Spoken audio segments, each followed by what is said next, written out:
planning and variables. We have looked at logic, representation. So in today's class, we are going to give a brief overview of learning, which actually is a very extremely important component of intelligence. Let me start the recording. So it's a very important component of intelligence. And if you recall in the first class, we discussed that there are three important components of intelligence, which we will talk about. One is modeling, the other is representation, the third is learning. And learning pervades, different types of models.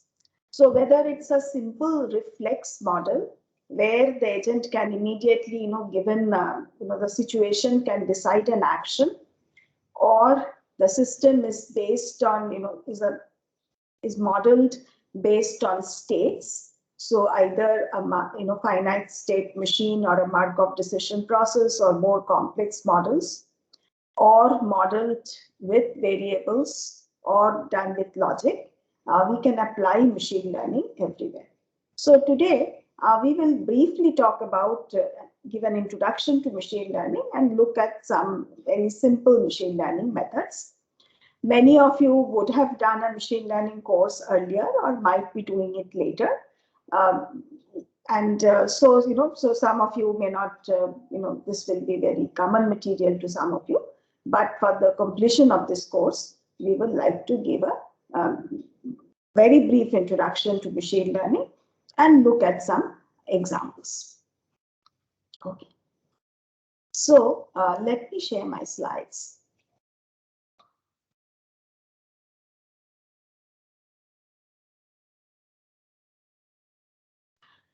Okay, you can see my slides. So just to recall, we said that in an AI system, we need to deal with modeling, then reasoning.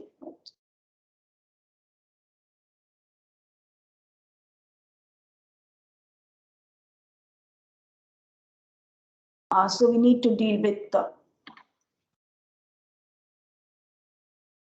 just a minute.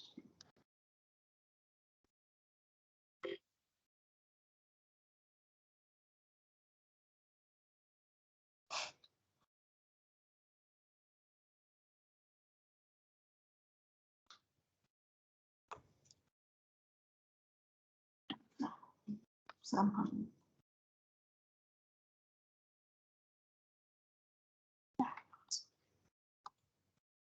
So we need to deal with modeling, inferencing, and learning.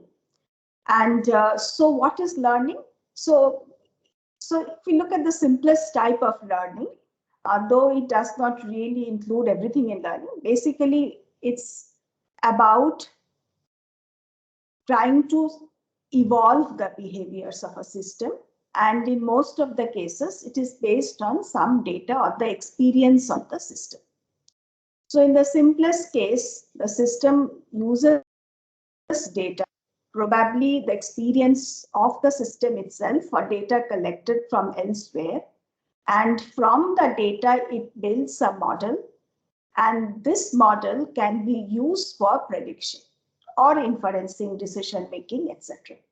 And learning is how to build this model so that the model can be used for inferencing. So in this course, we have looked at different inferencing methods for different types of systems.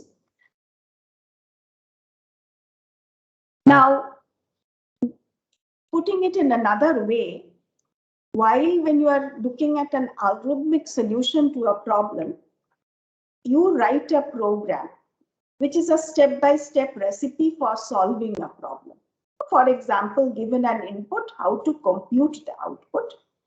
When we do machine learning, on the other hand, given examples of input-output, we learn a model which can now from the input give the output.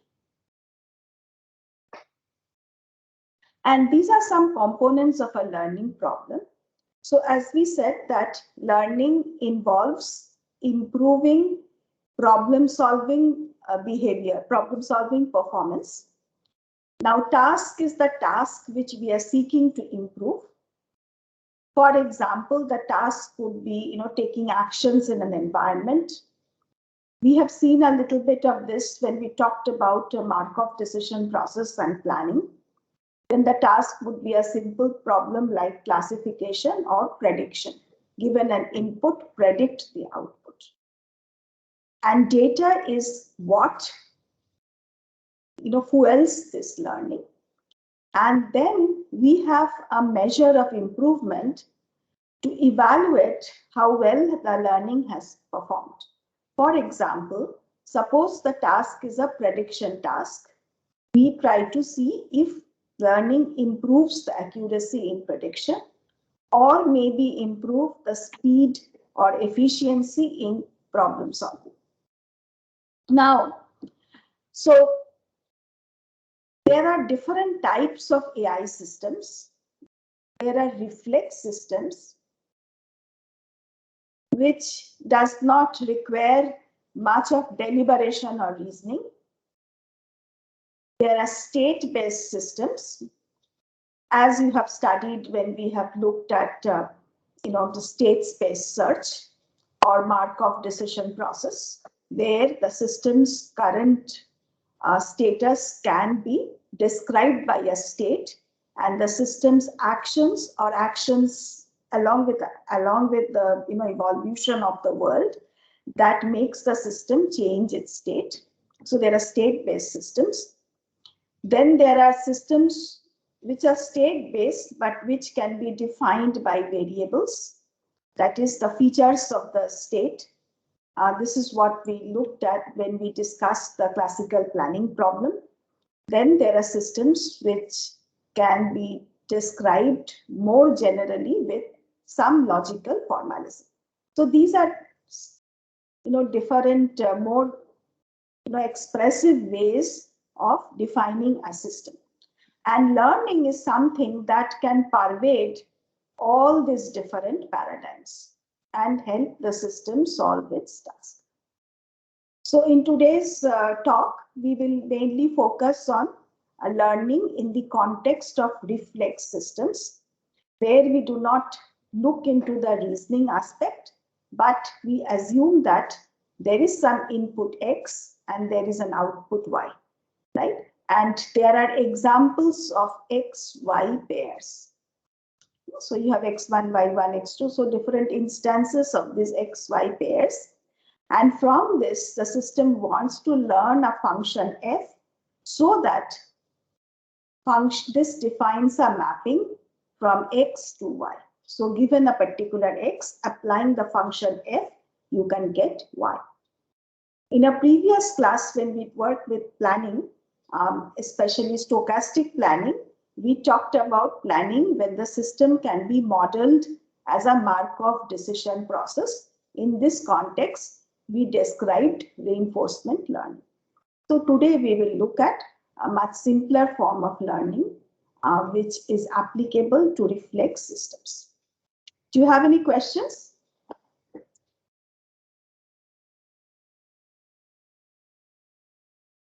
Any questions? Is this?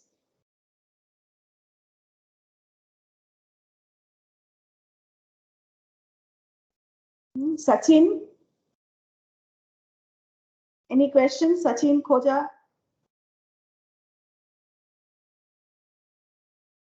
Please respond, otherwise I do not know who I'm talking to.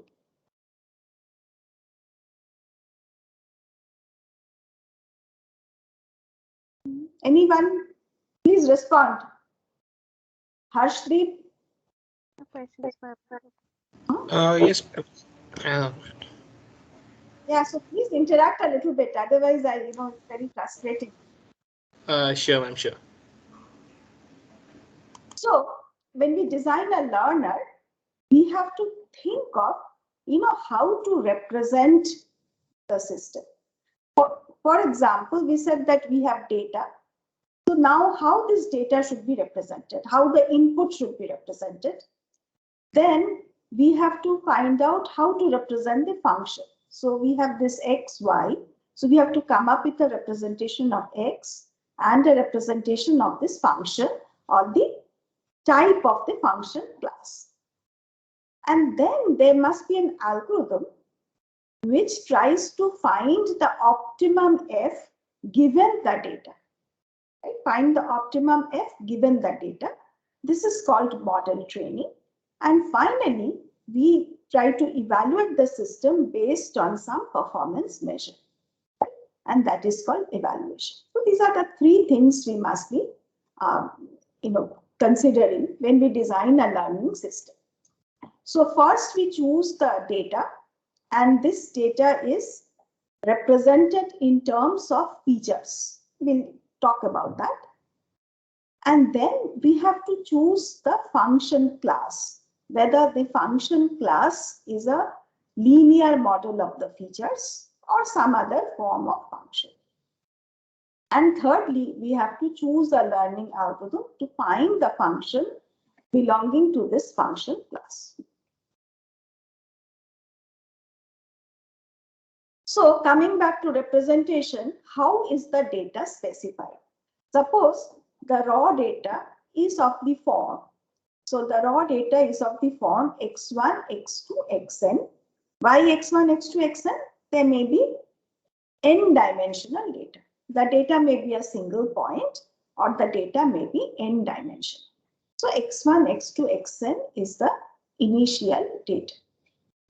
Or these are the features that you have collected about that data. For example, your task is to predict the house price. So you are trying to look for a house, and the price of a house is a function of several things. Suppose you identify, what are the characteristics that determine a house price. For example, suppose you are looking for a house in Kolkata. So there are different locations and you find that the price of the house depends on the location. Then you find that the price of the house depends on the square foot, the area of the house. Suppose it depends on the number of bedrooms. It depends on, if it is an apartment, the floor, the fittings, facilities, and these can be, facilities can be further subdivided. So you identify what are the features that determine the price of the house, and you collect a lot of data. You collect data of many houses in this city, and for each of this house, you find the values of these features, and you find the actual price of that house. Based on that, you build a model so that given these features of a new house, you can predict the price. Okay, so this is called the feature vector. So this is the original feature vector that you have collected. Now you might try to get a simple model from this feature directly, or you may try to find some derived features or something called the basis functions, right? Which can be derived. So phi 0 is a function of x1, x2, xn. Phi 1 is another function. So you can find a higher level function in terms of which you can define f. Okay. Let me give you another example. Suppose you want to do object detection. Your input is an image, right? And an image is defined to be, it has, suppose it's a 100 by 100 image. So there are 100 by 100, 10,000 pixels. Each pixel, there is an RGB, RG and B values, right? So there is 100 by 100 into 3. So many values are there determining the image. So your initial input, here n is 100 into 100 into 3. That is 300,000. Now, given this image, you can try to have a function of these initial raw features, or you can find, based on your understanding of this domain, you can try to find some derived features which you can compute from the raw features, right? These are called the basis functions. And then you can have your function f in terms of either this original original features or the basis features. Now, how do you choose the features? Now, the input data, contains, you have collected the data in terms of some features. The features may be structured features. For example, they may have numerical values like the area of a house. So suppose it's 1,000 square foot or 900 square foot. So that is a numerical value. Or the pixel values, RGB values of a pixel, they are numerical values. Or they may be categorical values. For example, if you say, flooring material, right? It can be marble or tiles or cement or vitrified. So these are categorical values. Or sometimes the features can be unstructured. For example, it may be a text, it may be speech, it may be image, video, etc. These are called unstructured data. Also, there may be, different features that you can collect. For example, if you are trying to find the information about a house, you can find the house number, or some things, the name of the original owner. So these features may not be relevant in determining the price. So if there are different information that you have, you want to keep only the features that may be relevant. And if there are too many features, you want to select a subset of features or try to reduce the set of features. So you go from data to the features, and using the features, you build the model.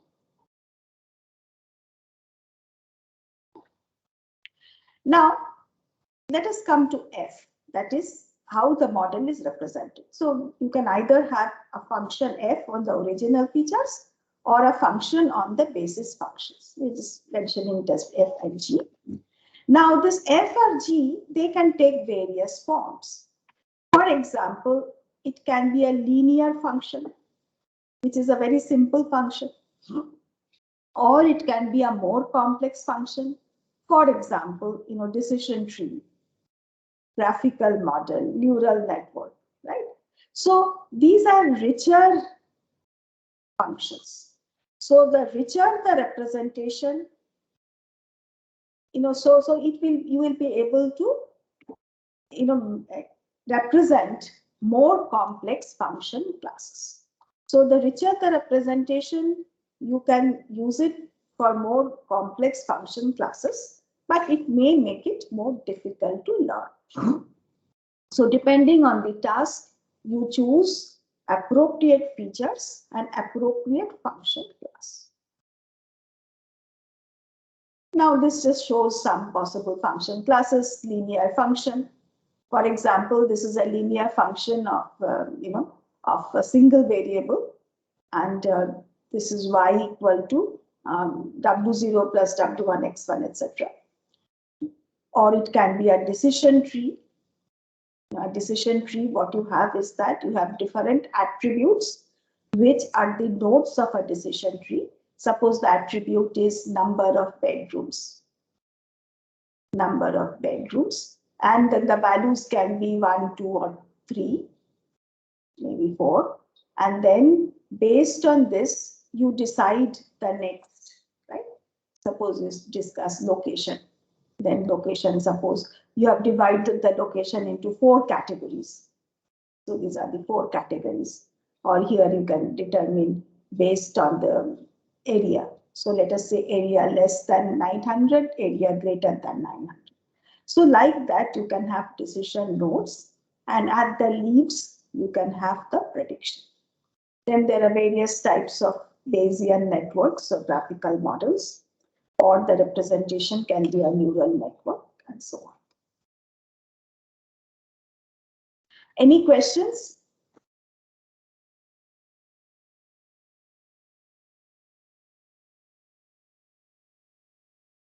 Any questions? No? So is this clear?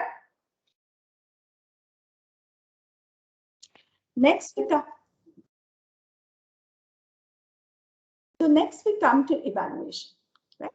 So for example, suppose we have a problem where we want to, just a minute. So before we go to evaluation, let us come to this. There are different types of machine learning. In supervised machine learning, you have the training data in terms of input and output, right? So you have a set of training examples, each comprising of an input and output. Now from this, you have to learn a function f, which when given a new input will predict the output y. Right?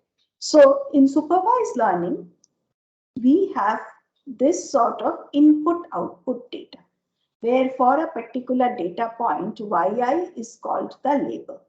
So this is the input and this is the label. So this is called labeled data. So from labeled data, you want to learn a function to find the prediction of y.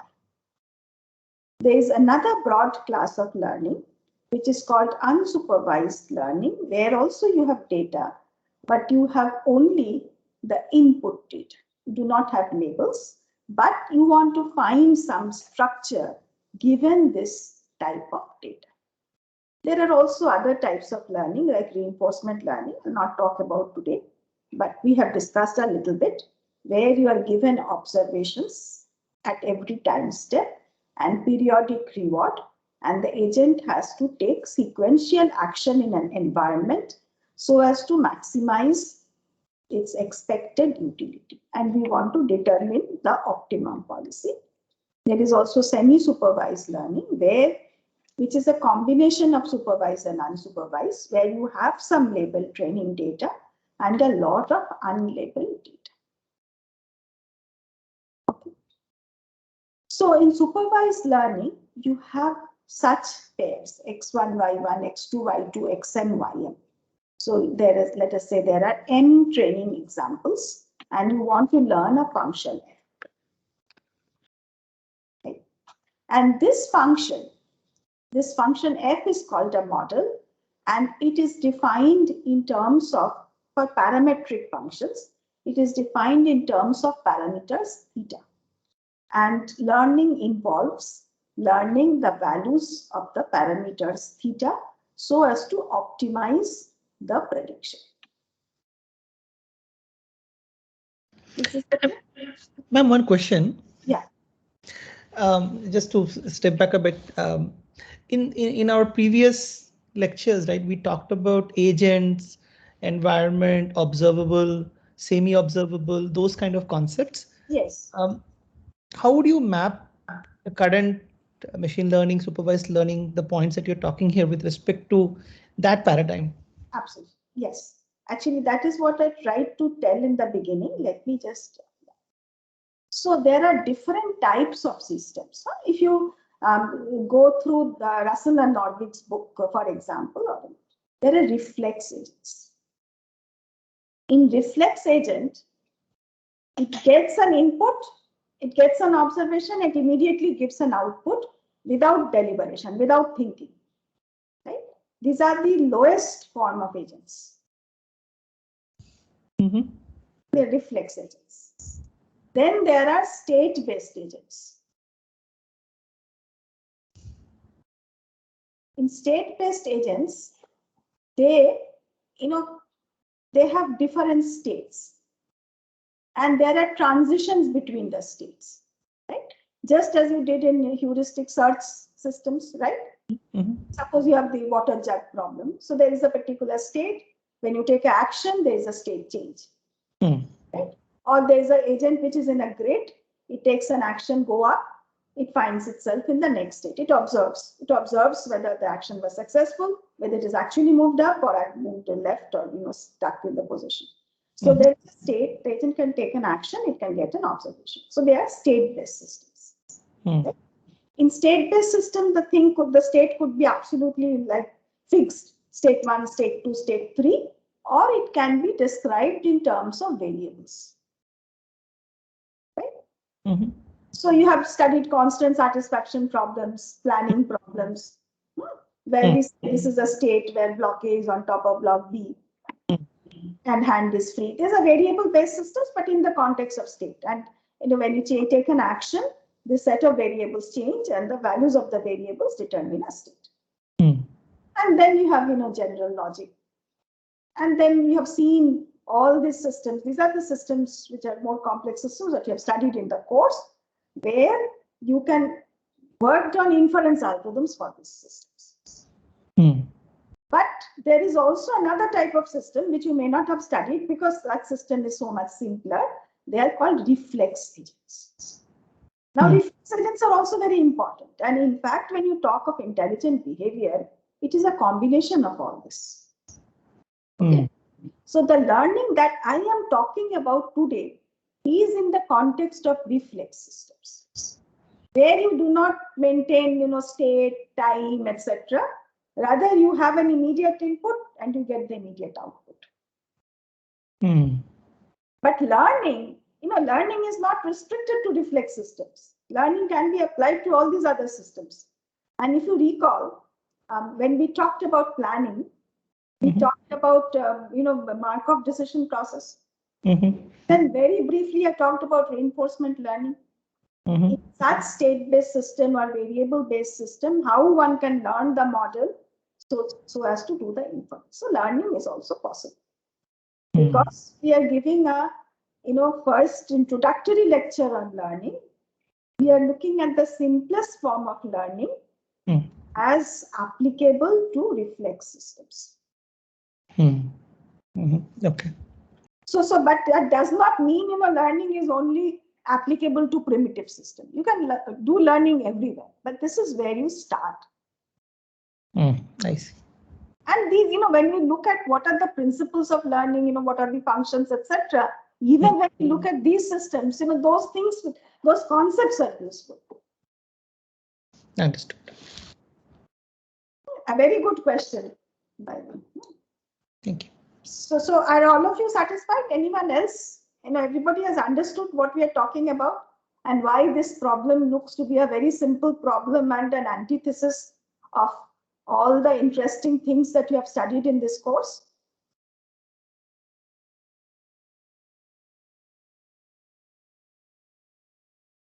Any questions? Okay. So with this background, let us move. So we are learning the simplest form of learning, where we do not look at next state, we do not look at long-term utilities. When we have a reinforcement learning systems in an MDP, we are not looking at immediately what we get, right? So we are looking at finally, after suppose I have to, for example, if you think of yourselves as agents, right? So what you are doing to optimize your life or approximately optimize your different goals is a combination of what you want to do immediately to get some immediate happiness or immediate benefit, and your long-term planning, what courses you will do, how etc. So it's also you are taking actions for the present and for the future. So we are today looking at the examples we are giving at the simplest form of learning, where we are looking at the current input and getting the current output. Okay.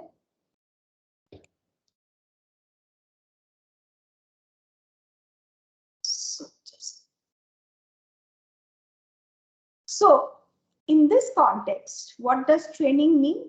We have this data and we want to learn the model so that given a test instance X, we can predict the value of Y. So this is how this sort of model works. In the training phase, we have the input, and for each input, we have the label Y. Right? From the input, we have a feature extractor which represents the input in terms of features. So suppose we have an n-dimensional input representation and we have Y. And then we have a training algorithm which learns a function f, so that given a new test input, again you put the feature extractor, you represent it in terms of features, apply f, and you get the label. Now there are two supervised learning methods, classification and regression. In classification, the output y is one of a few number of classes. For example, you want to classify an email as spam or not spam, right? So you want to classify a document as belonging to one of 5 different types. Okay. So these are classification problems. Or regression problem where the output is numeric or continuous. For example, given the features of a house, you want to predict the price of a house. This is regression. In regression, the output is numeric valued or continuous, and in classification, the output is discrete valued.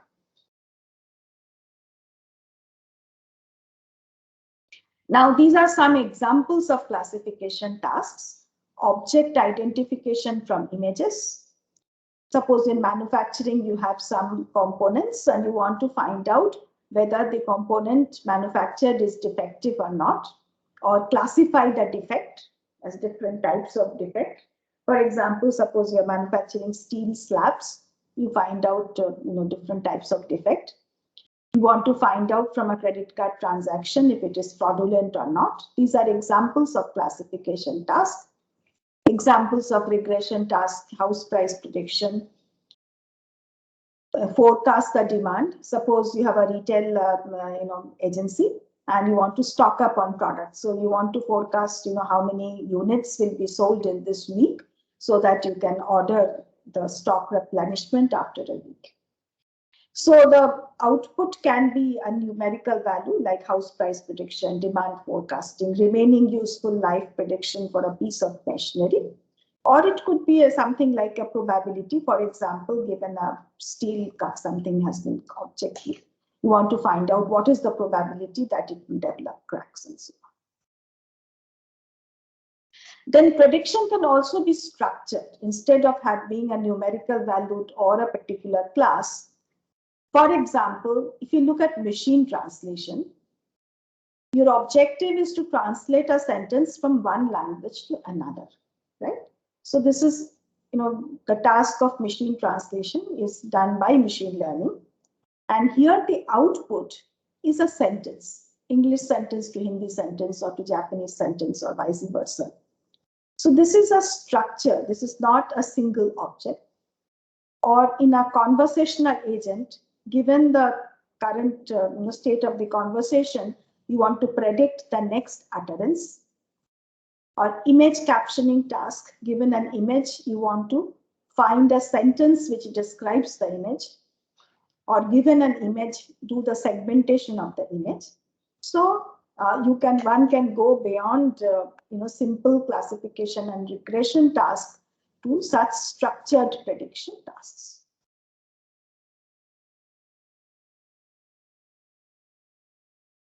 Now, for supervised learning, as I said, that there will be different, training samples. In training samples, you have, x1, x2, xn, and value of y. This x1 is the feature. This is the feature, first feature, second feature, nth feature, and then the rows are the different training instances. For each one of them, you have values of features and y. And so then you have test instances where the features are given and you have to predict y. You can also have probabilistic classification where you have the instances, you have the feature values and their categories. For example, in a classification problem, you can either have this type of formulation where given the input features you want to predict the category, or you can convert it into probabilistic classification where given the input feature And these are the three different categories. You can try to find a distribution that what is the probability that this particular instance belongs to type 1 or belongs to type 2 or belongs to type 3. Okay. So this is, you can predict a probability distribution over the set of classes. This is another way of formulating a classification problem. Is this okay? Any questions?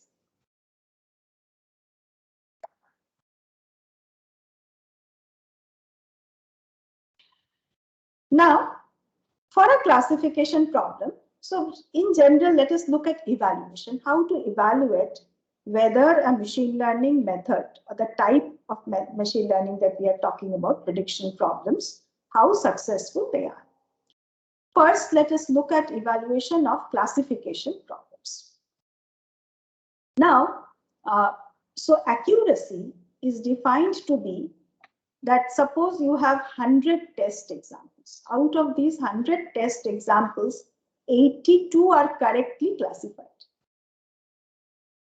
and 18 are wrongly classified. So accuracy is 82 by 100. Okay. So if suppose you take a two-class classification problem, there are two classes, positive and negative. Now, the number of correctly classified examples are those examples where positive examples are classified as positive. This is negative examples are classified as negative, divided by all test examples. So you can think of this matrix, which we call the confusion matrix, right? So this is a true class of the examples. These examples are positive. The examples in this column are all positive, actually positive.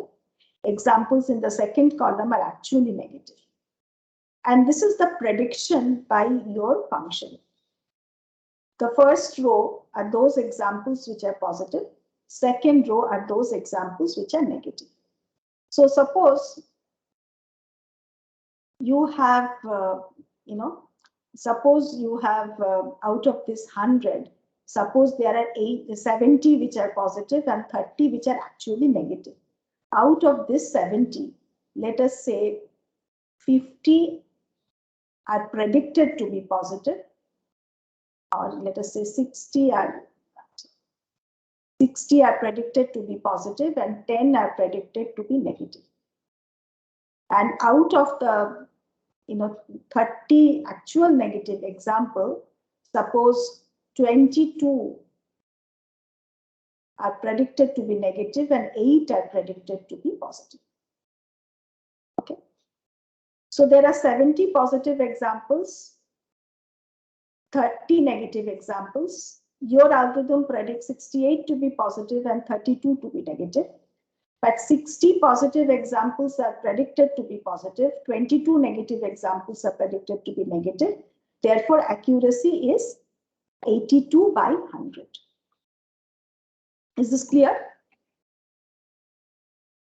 Then we look at precision. Precision is in terms of the predicted positive examples. So how many do you predict to be positive?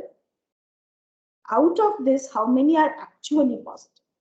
So your algorithm has predicted 68 to be positive, right? Out of this, 60 are actually positive. So precision is 60 by 68.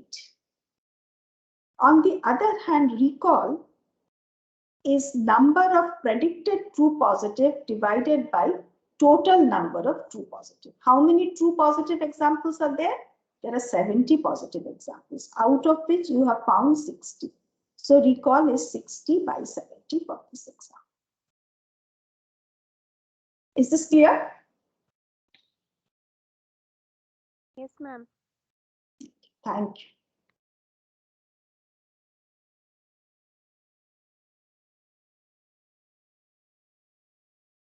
So let us say that, if you look at this Venn diagram here, the red are the negative examples, the green are the positive examples. Green are the true positive examples, red are the true negative examples. Now, out of this, this rectangle says what your algorithm comes up as positive, what your algorithm predicts as positive, out of which, this half circle is where you are saying positive and they are actually positive. And the rest of the part, you are saying positive, but they are actually negative. And this is the predicted negative, where your algorithm predicts negative, out of which this outside thing is where, your algorithm and, it is true negative. And this half circle is false negative. So this is true positive. This zone is true negative. And change the ink color.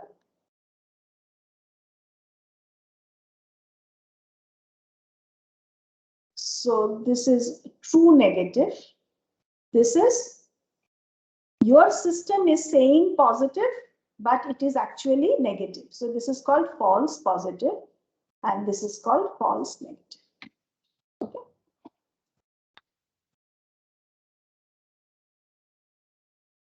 Now, for classification problem, one has to define the loss function. Right? So the loss function can be defined as the fraction of misclassifications. Now, this particular confusion matrix is only for a 2-class classification problem.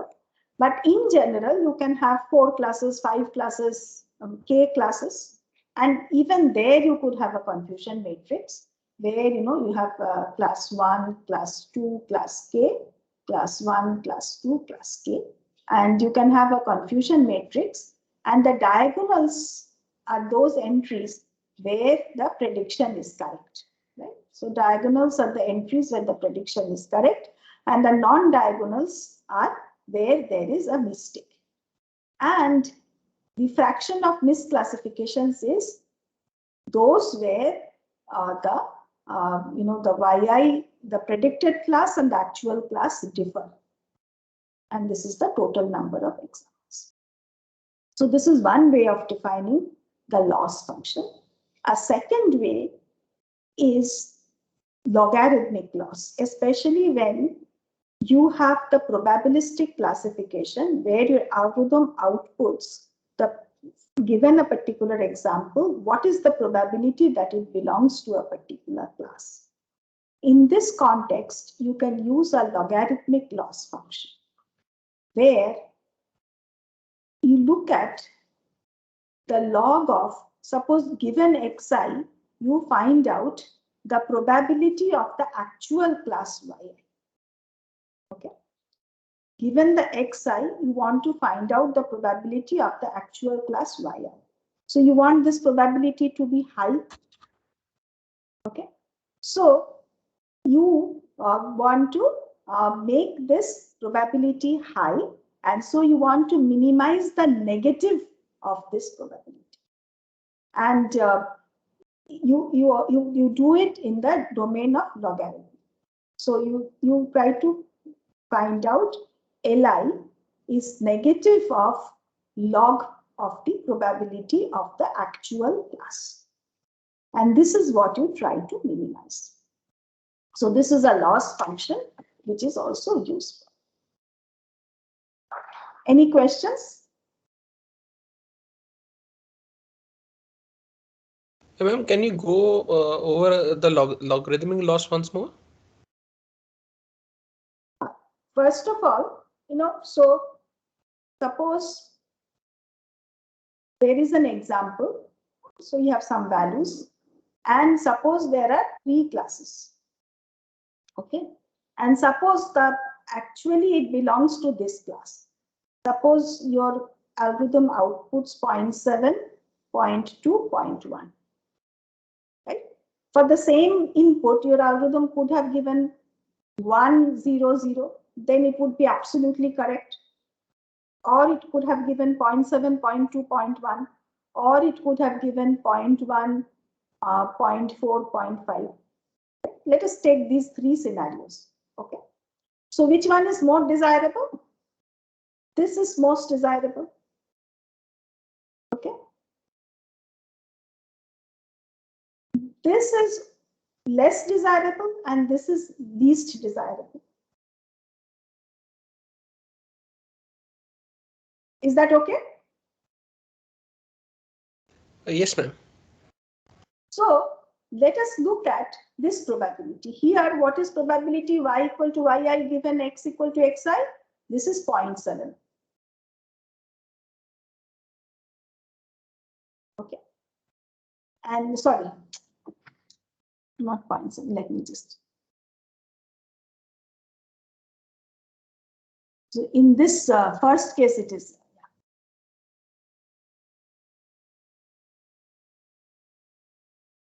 In the first case, we have minus log of 0.7. In the second case, we have minus log of 1. In the third case, you have minus log of 0.1. Now, what is minus log of 1? What is log of 1? This is 0. So loss is 0. What is, how do you compare log of points? How do you compare this and this? What is log of 0.7?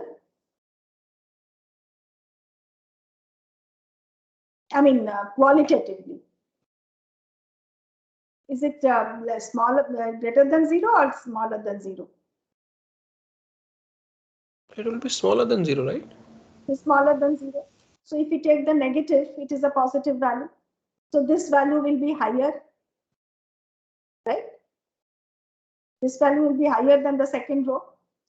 What about this value? If you compare log 0.1 and log 0.7, or let us compare minus log 0.7 and minus log 0.1. Which one is higher? 0.1? Minus log of 0.1. The natural logarithm of 0.1 versus minus log of 0.7. So this is higher, right? So smaller the probability, larger the loss. This is what you want. If probability, Right, exactly. If probability is 1, loss is 0. Okay. And smaller the probability, larger the loss. In fact, this is the function. This is the log loss function.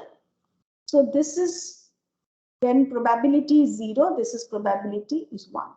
When probability is 1, the loss is 0. This is the ideal case. When probability is smaller, the loss is higher. So is this, are you comfortable with this function? Yes, ma'am. So probability goes from 0 to 1 and this shows the loss. This shows that when probability is 0, log is very high. Log of 0 is undefined, but if you look at something close to 0, the number is high. And when you have log of 1, it is 0. And this is how this changes. Okay? This is the negative log loss. So Li is negative log of the probability of the current class. If your output is multi-valued, then you take the sum of all those classes. So this is the logarithmic log function. Is this now clear? Yes, ma'am. Clear to everybody else?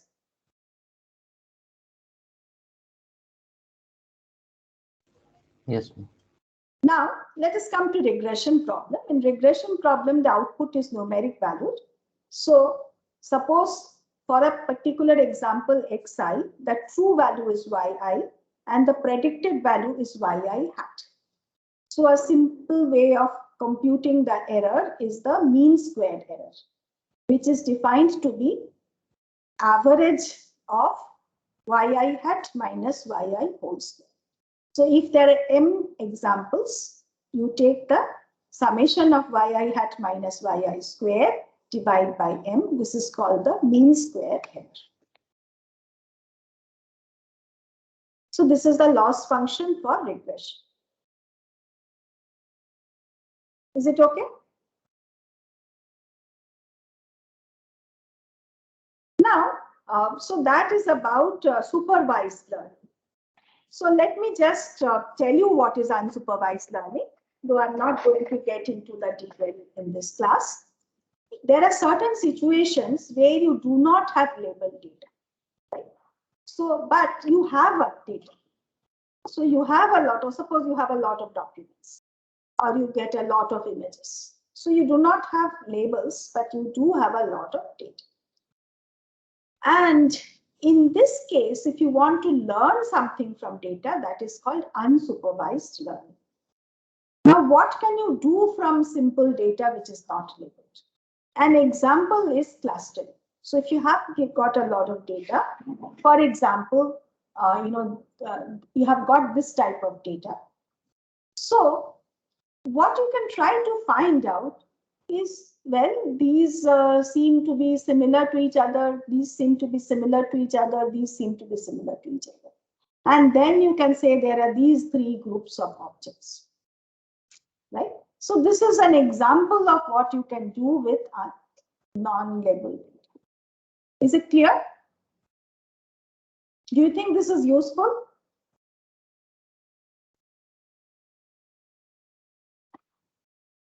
Do you think this grouping is useful? Anybody? Yes, ma'am, because in particular clustering, there will be same kind of data level, so that in like when we are dealing with data which are different, we can have a cluster like cluster A will have similar kind of whatever we are looking, like any kind of particular thing we are looking, so we can have a better understanding there. Yes, absolutely. You're absolutely right. Otherwise, it's very difficult for us to process a lot of data of various kinds. I'd like to give an analogy. Think of the plant kingdom or animal kingdom. Yes, ma'am. So when human beings studied this, there are just so many species. How can you even think or analyze, etc.? So what scientists have been doing, they have tried to classify plants or classify animals, vertebrate, invertebrate, this, that. So all of you have studied this sort of thing. People try to classify, group them, say, this group. It's not that they were already labeled, right? So scientists have come up with groupings which are similar so that they can be studied. This is an example of use of unsupervised learning. Okay. And so this is, and there are other examples also. This is the clustering is one of the most, common use cases for unsupervised learning. How do we evaluate clustering? For example, suppose you are given these points. You could either group them like this, if you want to group them into two, or you can group them into these. Right? So how can you say which one is better? There are different evaluation methods. One is internal evaluation. In internal evaluation, you try to measure based on how similar the items within a group are, and or how different are the items which belong to different groups. That is, intra-cluster, you want to minimize within cluster distance and maximize the distance between instances belonging to different clusters. In certain cases, you do have some, even though you are doing a clustering which is unsupervised, you do have some external labels, and you can try to compare against that, or the result of the clustering you can use in some other task and see what is the effect of different clustering methods. So like that, you can indirectly evaluate clustering. But evaluation of clustering is not as straightforward as evaluation of classification problems. Okay. So this is the, some brief introduction, just a minute. There are some slides that I had left. Let me go back just for completion. As we said, these are some evaluations which we have elaborated. So for example, accuracy, then logarithmic loss, mean squared error. These are some examples of evaluation, and we have discussed this. Then, as I said, in order to do machine learning, the training algorithm has to do some optimization. And in order to do optimization, these are the two steps. The first step is to define a loss function. And for example, this is an example of a loss function. This is an example of a loss function. And now you want to learn the parameters of your class theta. You want to optimize so that the loss function is minimized. Right? You optimize theta so that the loss function is minimized, and different machine learning algorithms use different optimizations. For example, stochastic gradient descent, then combinatorial optimization, etc. These are some optimization methods. Okay. So this is the first part of this class. I will pause for a few minutes. Maybe we can take a 5-minute break. And if you have some questions, we can discuss. We can discuss now, or we can discuss after the 5-minute break.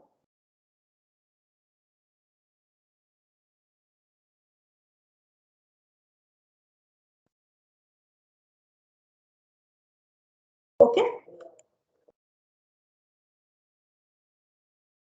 Okay, then let's take a 5-minute break and then we can start again.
Okay, so let's start again.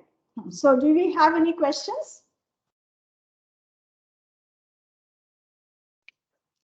So now, just to take some example, we will look at a simple class of prediction algorithm based on linear functions.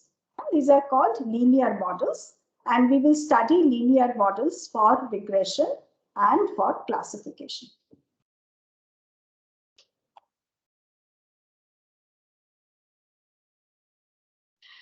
Now, let us look at regression. So in a regression, as we know, that we are given input data, X, which is a vector, and we have to predict the output value Y. Okay. So this is an example of a regression problem in a single variable.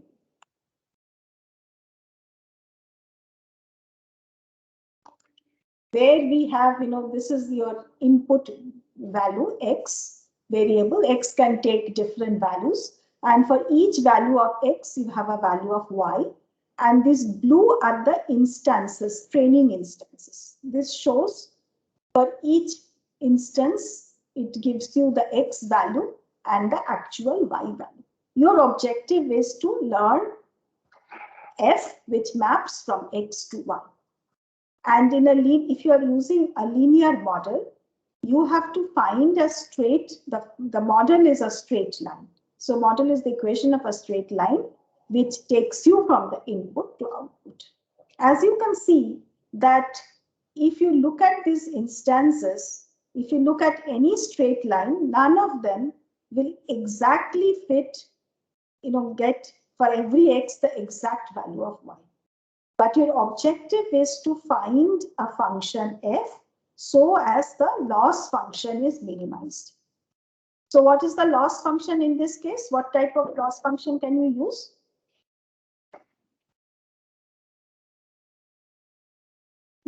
For linear regression or for regression in general, what is an appropriate loss function? Mean square error. Mean square error. So let's say mean square error is our loss function. And our objective is to find an equation so that the mean square error is minimized. So this is an example where we have two features, X1 and X2. And these are the different points, the black circles are the points, which shows for every instance, it's X1 value, X2 value, and the other axis is Y, right?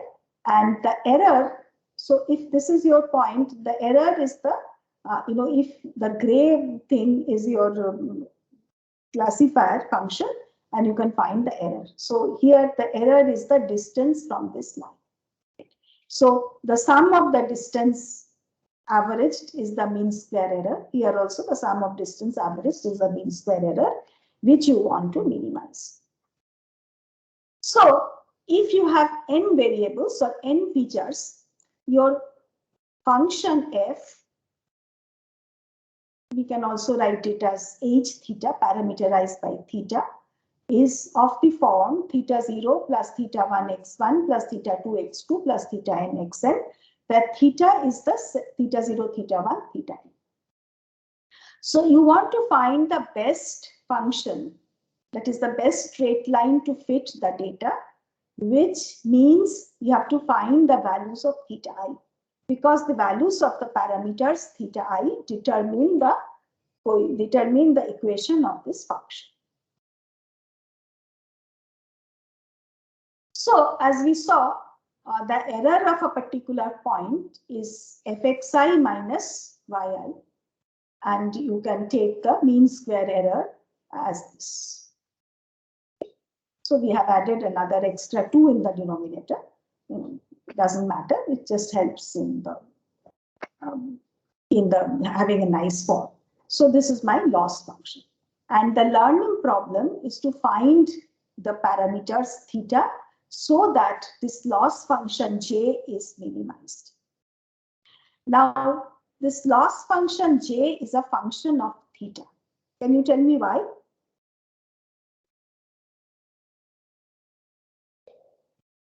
So j is a function of theta because if this function, this straight line is defined by a particular value of theta. If you had a different value of theta, you will get a different straight line. And in that case, the error will be different. Right? So the loss function is a function of theta. And you want to find that theta for which the loss function is smallest. So as we saw that the particular equation is a function of theta. So this is for one value of theta. This is for another value of theta. Right? Okay. And for a given value of theta, you can find out what is the loss function. So if you fix a particular, suppose you fix the rest of the theta and you only modify one of the coefficients. As you change the coefficient, the loss will vary. And you want to find that value for which the loss is smallest.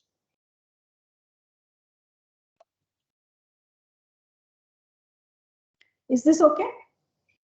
So suppose you have only two coefficients. Suppose you have a single variable and your equation is theta 0 plus theta 1x. Then if you fix theta 0, as you modify theta 1, you can get the loss j theta. So j theta is of this form. So what is the value of theta that you will prefer here? The value of theta 0 which you will prefer? For this example, what is the best value of theta 1? If theta 0 is fixed, what is the best value of theta 1? 1. Theta 1 equal to 1. Because at theta 1 equal to 1, you have the minimum of this, this loss rate, loss profile. Now, so you want an algorithm which will try to find the values of theta to minimize loss. And the algorithm that we will discuss briefly is the algorithm called gradient descent. Now, in general, if you take a function of theta, that function will have some form, right? So this is an example of a j theta, of a function form of j theta. Now, what is our objective? We want to find the minimum point. We want to find that theta for which there's a minimum point in this landscape. Okay, this is our objective. And how we are going to achieve it? We are going to start with an initial value of the thetas, of the parameters. And then we want to modify the parameters at every time step in an attempt to reduce j until we end up at a minimum. Now, in general, so this is in two dimensions. Suppose we have only one variable, and suppose this is my j.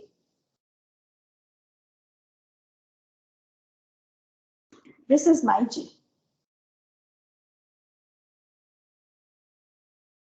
Now, suppose we start at this point. This is my initial value of theta. Now, I can try to change theta so that I am reducing loss. And till I reach at this point. Now, you can see that this point is not the best point. The best point is here. This is where the loss is smallest. Okay, ideally, we want to reach this. So this is called the global minima.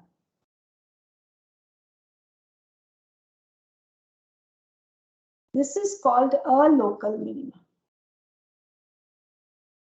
So these are called local minima. Right? We ideally want to get to a global minima. At least we can try to reach a local minima. Okay. And reaching a local minima is possible by gradient descent. So you start with at any value of theta. You compute the gradient and you go in the negative direction of the gradient until you reach the local minimum.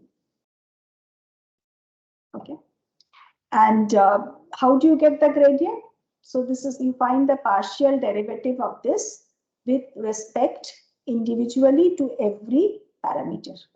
And you take a small negative step in the negative direction of this gradient for that parameter. Okay. So if you have n plus 1 such parameters, for each parameter you apply this in parallel. Theta j equal to theta j minus alpha. This is the gradient at this point. So this algorithm is called gradient descent. It ensures that if you start at arbitrary values of the parameters, you will get to a local minimum. Is this okay?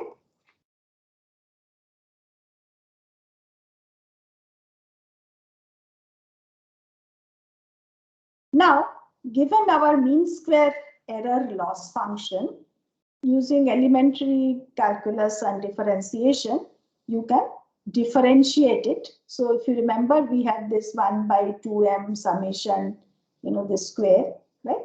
So we can differentiate it. So we will get 2 into this divided by 2, 2 and 2 cancel out. So we will get this term times xji, which because of the change in variables.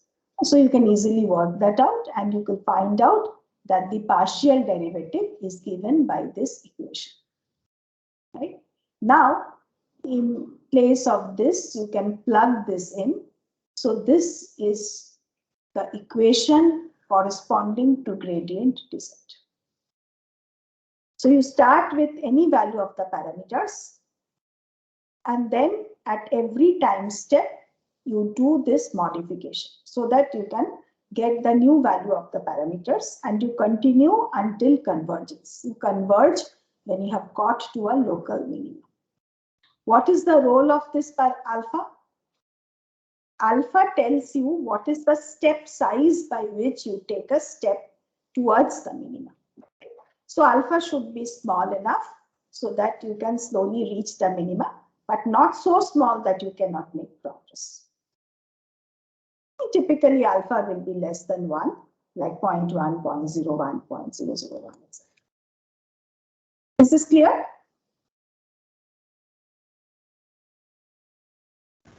Yes, ma'am. Now, the good news is that when you use linear regression, this function j, when you define the loss as mean square error, this quadratic function is a convex function. What it means is that it has a single global minimum, a single minimum. Because for mean square error, for the square function, it is a convex function. That is, it has a single minimum. So applying this gradient descent algorithm, it will always converge to that global minimum. So using gradient descent, you can find the optimum value of theta so as to minimize the mean square error. Is it okay?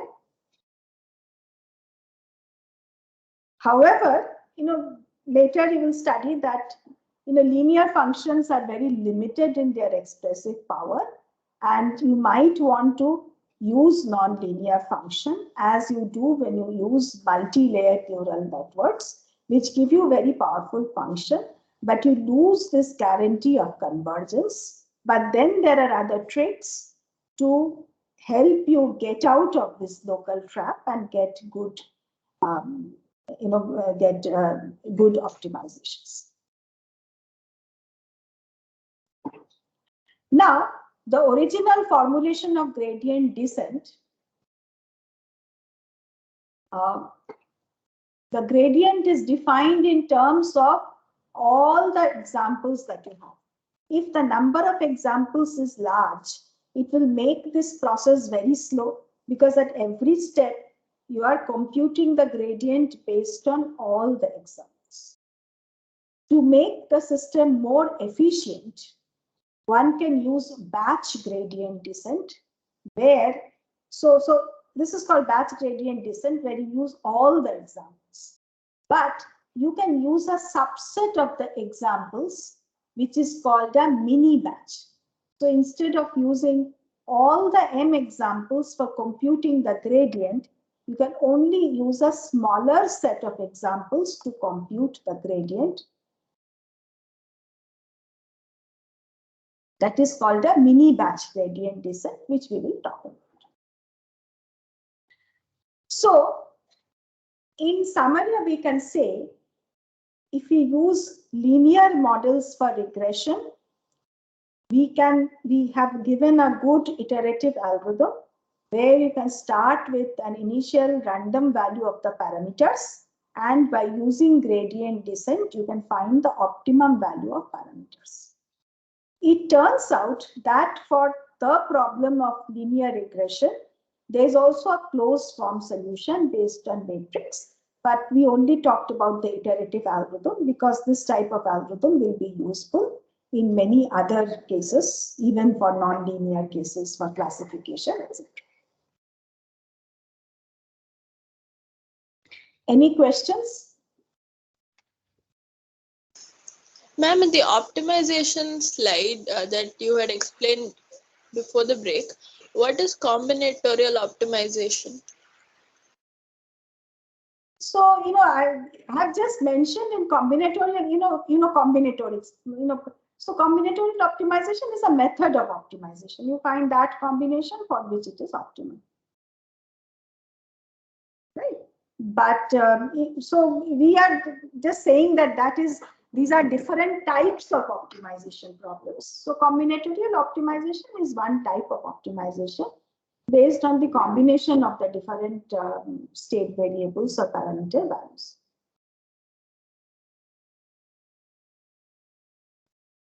Okay, but we are not really looking at an algorithm for that.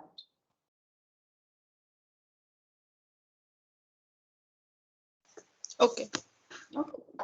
So I just mentioned that is one type of optimization. These are certain types of optimizations.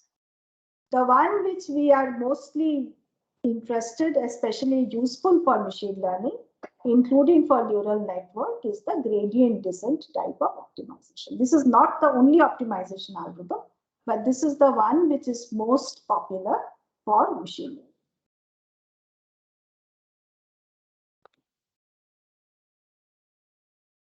Any other question? Anybody?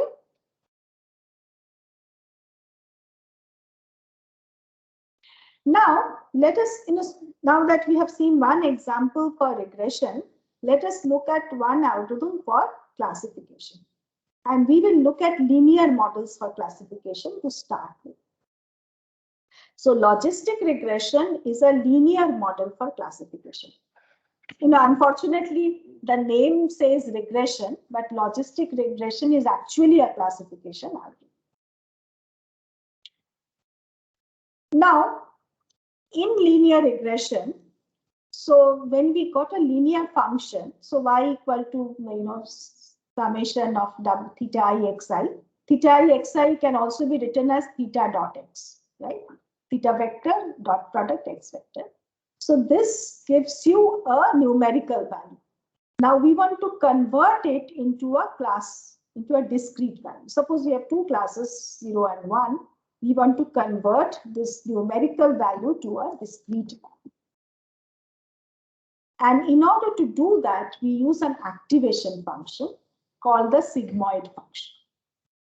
Right? The simplest way to convert this numerical value to a discrete value is to put a threshold.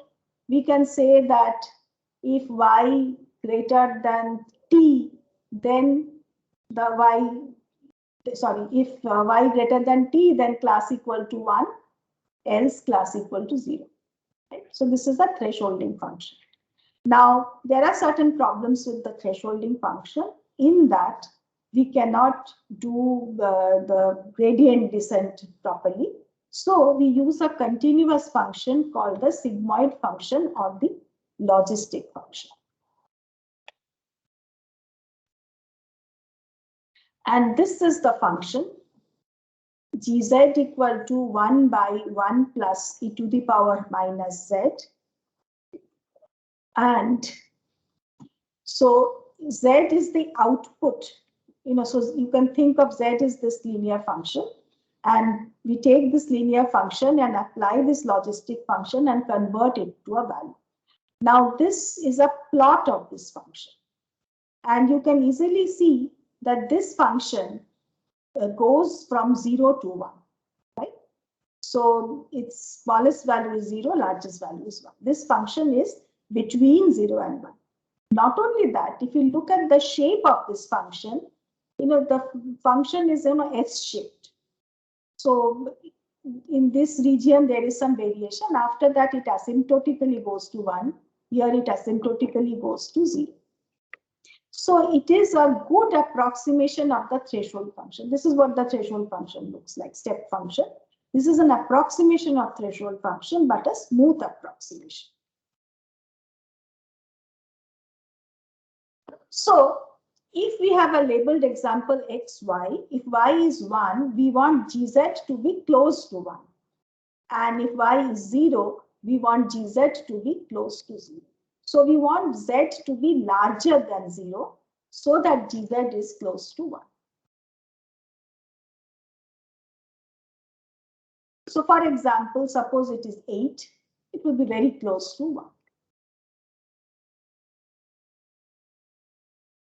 Similarly, if y is 0, we want gz to be 0 and we want z to be much less than 0. So we can take the output of this linear function and apply an activation function such as sigmoid function to get a value which is either 0 or 1, or we can interpret this as a probability. Because the output is a value between 0 and 1, we can say, given an input x, we get the probability. So you can think of when you apply G on Z, you get the probability that it belongs to the class 1. Okay. So this is the interpretation that we can look at. Estimated, so we say that h theta x, from h theta x, when we apply G, we get the estimated probability that y is equal to 1 on input x. Is this clear to everybody? Why we can interpret it as a probability?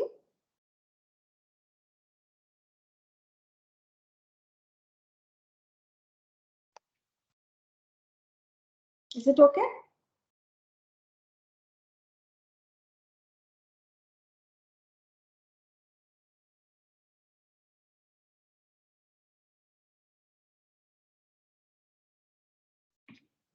So we can also say that when we predict it, if we find that h theta x is greater than 0.5, we can say it is positive. Otherwise, we can say it is negative. That is one way of interpreting it. The other way of interpreting it is that G of Z gives you the probability that it belongs to class 1.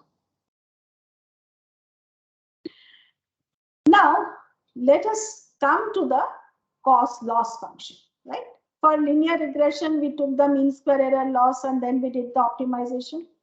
Now, let us come to logistic regression. Now, we will use the log loss function, the logarithmic loss function that we have discussed. So, if the actual class is 1, we take negative log of hx. And if the actual class is 0, we take negative log of 1 minus hx. Why 1 minus hx?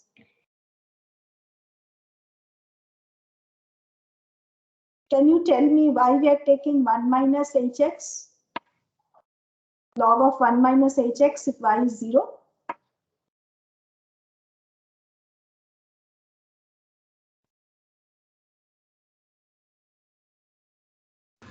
Because if y equal to 0 or low, if y equal to 0, a lower cost should be attributed to hx equal to 0 and not hx equal to 1. True, but in terms of probability, if we say that hx is the probability that the class is 1, then what is 1 minus hx? 0. It is the probability that the class is 0, because there are two classes. If probability of belonging to class 1 is P, probability of belonging to class 0 is 1 minus P. Okay. So H theta x is probability of class 1 and 1 minus H theta x is probability of class 0. So if the actual class is 0, we take negative log of this. If the class is 1, we take negative log of this. Now, because y is 1, if y is 1, we want this term. If y equal to 1, we want this term. And if y equal to 0, we want this term. We can combine them into a single equation. If y is 1, only this term is important because 1 minus y becomes 0. If y is 0, the first term becomes 0 and only the second term is important, right? So we can combine this into one single equation.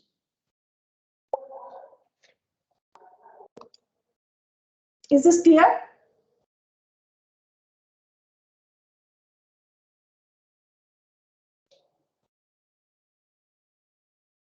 Is this clear to everybody? Yes, ma'am. So this is the loss function that we use for logistic regression. And now for this function again, our approach is the same. We define our j theta, which we have already defined. This is my j theta, right? And we have to now find the partial derivative of this j theta for every theta, every component of theta, and then we can do gradient descent. So if we do this differentiation, this is what you get. You can easily work it out with elementary differentiation. So you can find out this is the differentiation. And therefore, the algorithm is very simple. It's the same algorithm where j theta, del theta j theta is given by this. So you start with an initial value of theta, and then you do this partial derivative, you find this del theta, and you modify theta. Right? You modify all the theta. At one step, you get the next set of values of theta, and you will continue until you get a convergence. And the good news is that this is also a convex function. Therefore, there is a single minimum to which you can converge. But while in linear regression, I mentioned, though we did not get into it, there was an analytical closed form solution. For logistic regression, there is no analytical solution. That really does not matter because this iterative solution is quite good. So in all these cases, we can use this iterative solution. Is this clear? So this is your final algorithm. Ma'am, what is analytical solution? Analytical is closed form solution. So in terms of this matrix, you can find a closed form solution. Okay. For linear regression, there is such a closed form solution. You actually do not have to do the iteration. But for logistic regression, there is no closed form solution. When you go for neural networks, there is no closed form solution. But this iterative solution you can use in all these cases. In fact, if you look at the gradient descent for linear regression, for logistic regression, you see that they are very similar, though they come from different loss functions.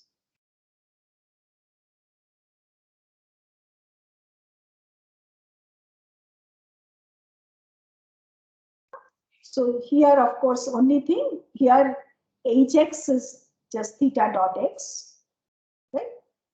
And theta y theta dot x.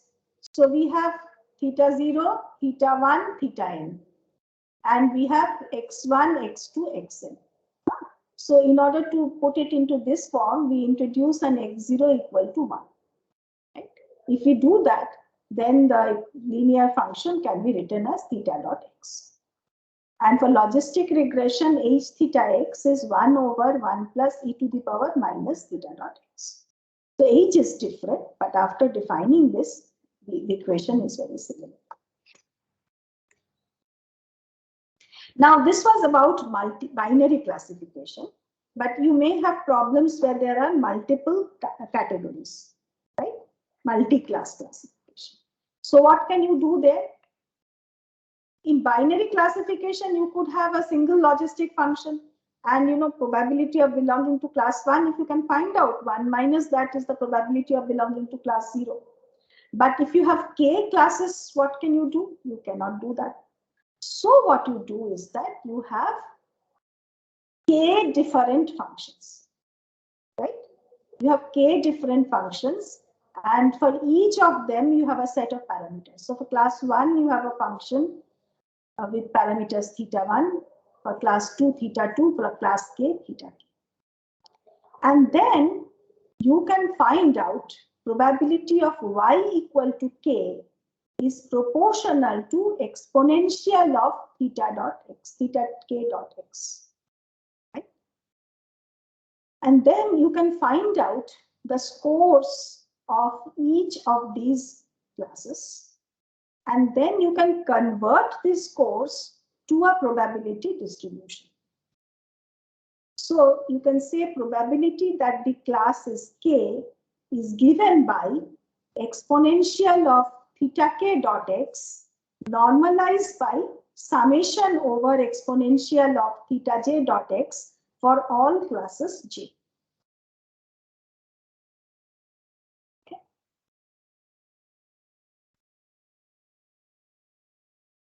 So for multi-class classification, we have, if there are k classes, we take k sets of parameters corresponding to these linear functions, right? K sets of parameters. And then for each set of parameter, we get a score. And then we apply this exponential function to each of them. And then we can convert it into a probability distribution by this sort of normalization.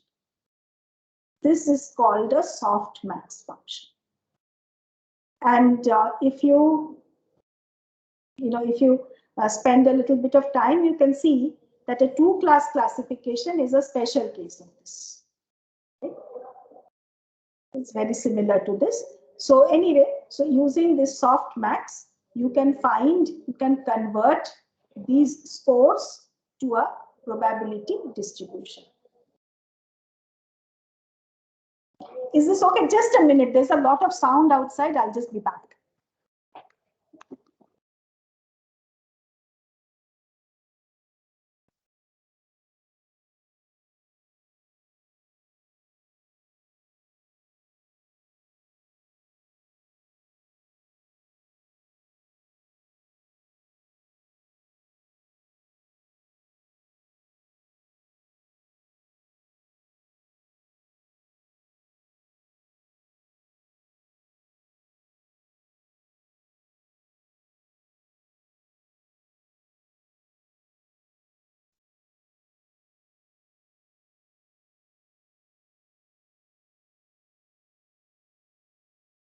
Sorry, there was a lot of noise outside.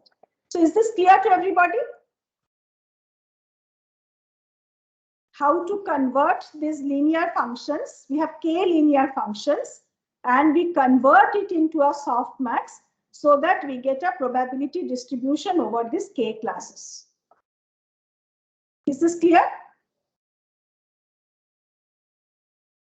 Ma'am, the slides aren't there. The slides are not there?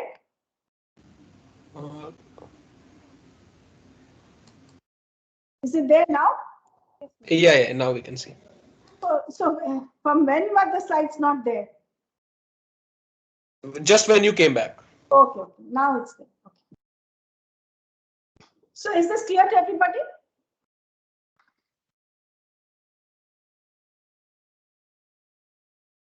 Right.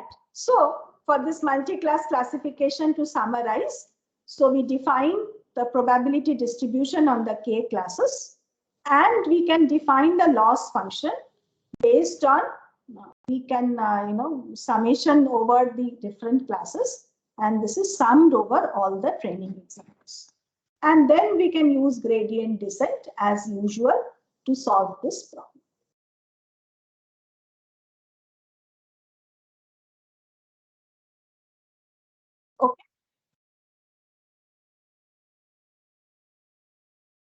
Yeah, any questions?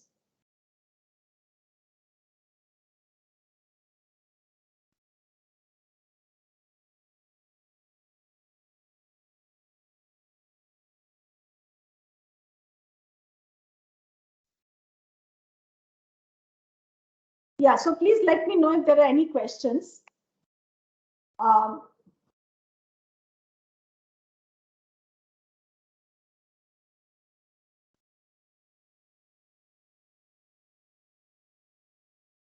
So in the next few minutes, I will just try to briefly introduce neural networks for those of you who do not have an introduction to that. So what we have studied is some simple prediction functions, linear functions for regression, linear functions for classification, and an optimization method called gradient descent, by which you can learn the parameters so as to minimize the respective loss function. And we have seen the loss function for regression, which is mean square error, for classification, and for multi-class classification. Now, linear functions are extremely limited because they cannot capture rich functions, right? So we want to, if the task is such that a linear function cannot capture the complexities of the task, we want to go for more expressive function. And for that, we want to have some type of non-linear functions which can be very expressive. And for this, we will talk about a basic introduction to multi-layered neural networks, which is capable for representing complex nonlinear functions. Now, a neural network, a multi-layer neural network, is made up of multiple layers of single neural units. Now, each neural unit has this form.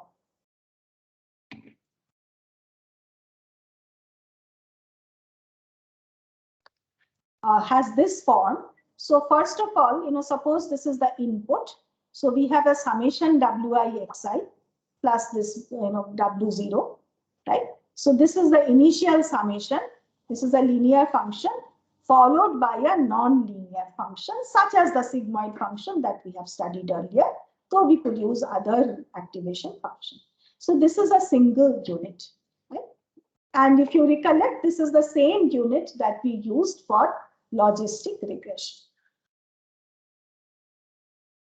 So logistic regression is a neural network with a single neuron. Okay.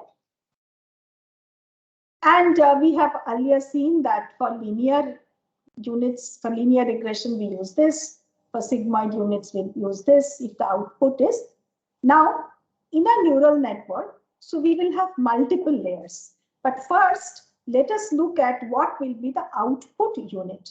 The output unit will depend on whether it is a regression task or a classification task. If this is a regression task, the output unit will be just a linear function. If it is a two-class classification problem, the output unit will be a single output unit, and you can use a sigmoid function at the output. If it is a multi-class classification, if there are k classes, you can use k output units, and each unit will have this form. This is the output unit for a multi-layer neural network for depending on the type of the task. Now, let us look at what are the other units. A neural network, we will have multiple layers of units stacked so that together they can represent a complex function. Right? So there are internal units which are called hidden units, and there is the output unit. And the output unit form will depend on the task, as we have said. Now, the internal unit, we will have this linear function followed by a non-linear activation.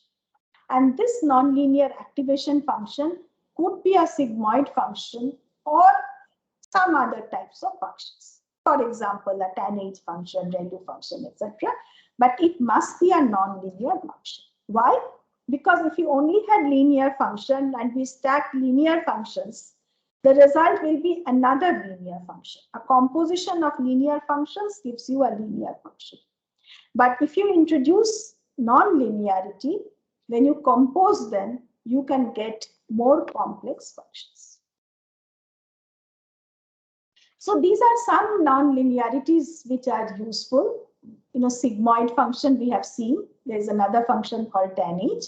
But ReLU is one of the most useful activation functions when we talk about deep neural networks. And ReLU is a nonlinear function whose form is this: Gz equal to max of 0z. That is, in this region, Gz equal to 0, and in this region, in the positive region, Gz equal to z. This is a very simple nonlinear function which can be easily differentiated. G dash z is 1 for the positive region, 0 in the negative region. Now, given this brief introduction, a multi-layer neural network, this shows a two-layer neural network where this is your input. And then in the first layer, this is the first hidden layer, you compute z, which is a linear, which is a sum, followed by this activation function. So you have A, so you have Z. So there are two units in this hidden layer. This is a hidden layer where there are two units. In each of these units, you have a summation followed by an application of activation function. So you have Z1, layer 2, A1 at layer 2. This is Z2 at layer 2, A2 at layer 2. This is the next layer, which is the hidden layer 2, or actually it is the output layer. Right? In this output layer, in this case, there are two units. There can be any number. The number of units depends on what you get. So you have Z1 and Z2 and A1 and A2 in the activation function. I'm sorry, this is the hidden, this is H2, and this is your output. And this is a single output. So you have this output which takes this input. So he is showing here a two hidden layer neural network. A neural network can have any number of hidden layers.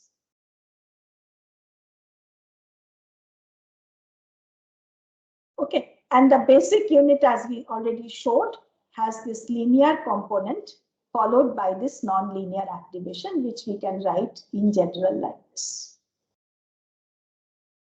And if you put a schematic diagram, this is our input. This is, let us say, hidden layer 1, hidden layer 2, hidden layer 3, hidden layer 4, hidden layer 5, and then the output.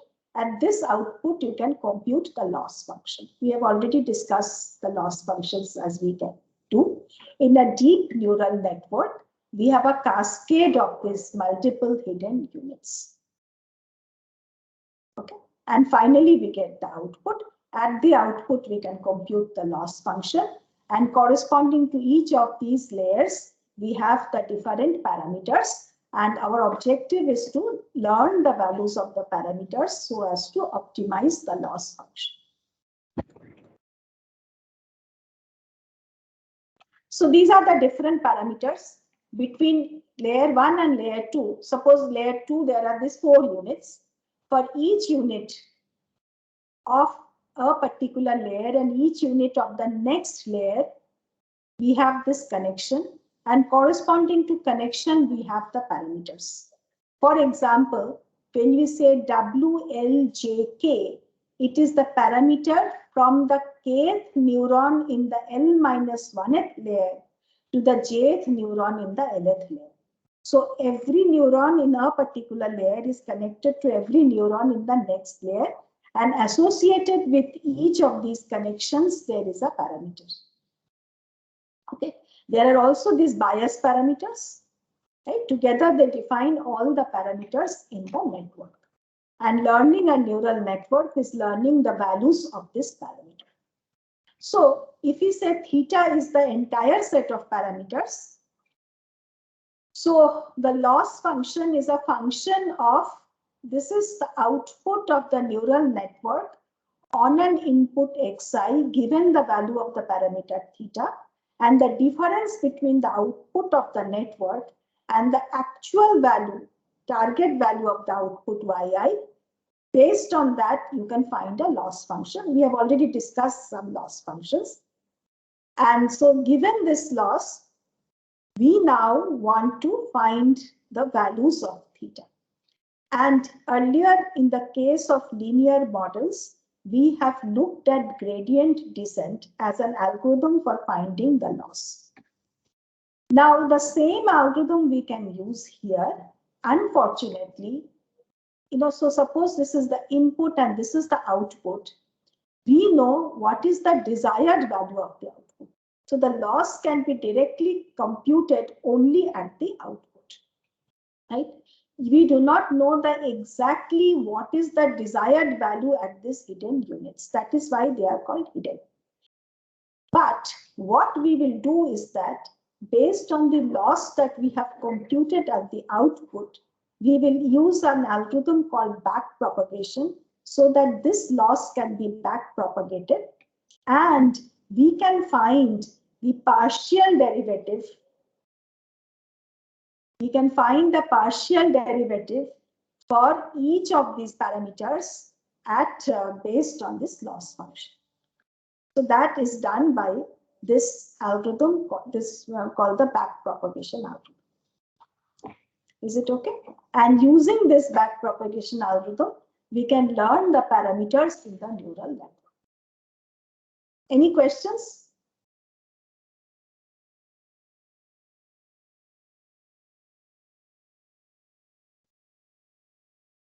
Any questions?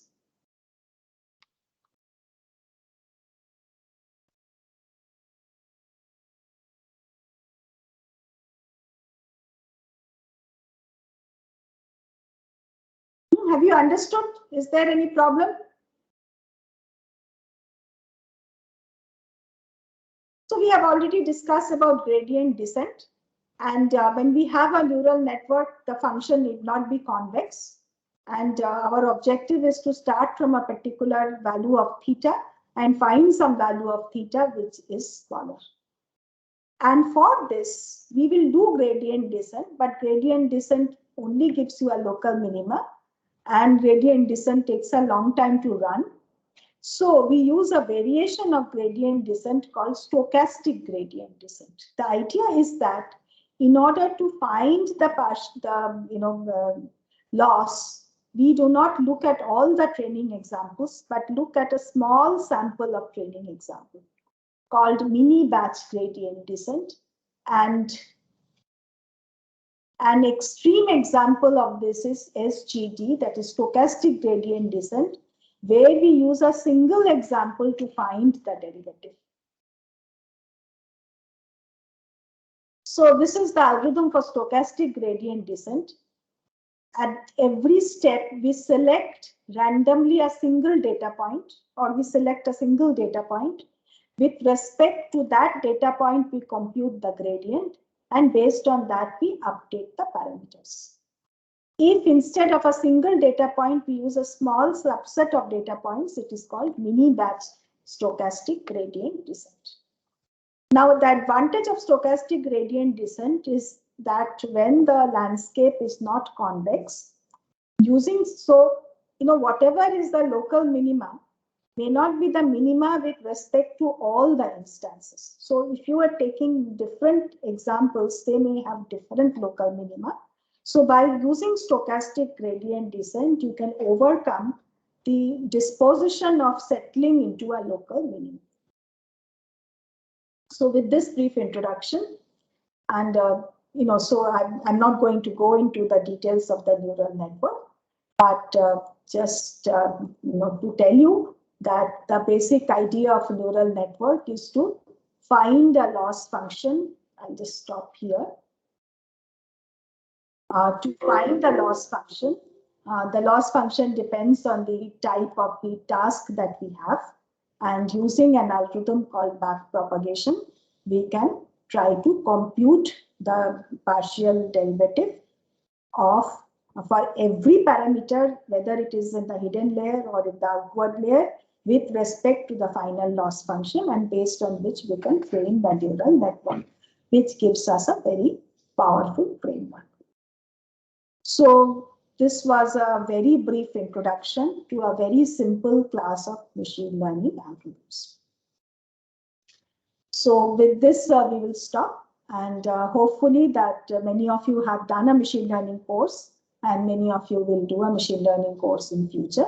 And if you are interested, and that will give you a lot of opportunity to learn more about this exciting field. With this, I will stop. There's no time now. So tomorrow I will have a class on introduce you the basics of some ideas about natural language processing. So if you have any questions, please put them in the chat and we can discuss tomorrow.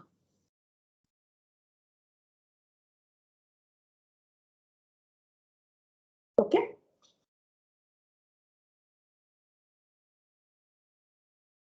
So thank you all.